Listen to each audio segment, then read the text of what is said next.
দান সাদকার গুরুত্ব।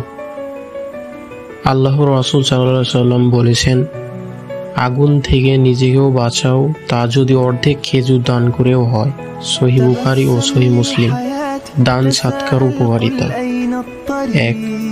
রিজিক বাড়ায় এবং দান করলে সম্পদ কখনো কমে না, বরং আল্লাহ তা বাড়িয়ে দেন। 2. গুনাহ মাফ হয়। সাদকা আল্লাহর গজব ও বিপদ দূর করে। 3. বিপদ থেকে রক্ষা করে এবং নবী সাল্লাল্লাহু আলাইহি ওয়াসাল্লাম বলেছেন, সাদকা বিপদকে দূর করে। 4. জান্নাতের দরজা খোলে এবং দান আল্লাহর সন্তুষ্টি ও জান্নাতের পথ সহজ করে দেয়। 5.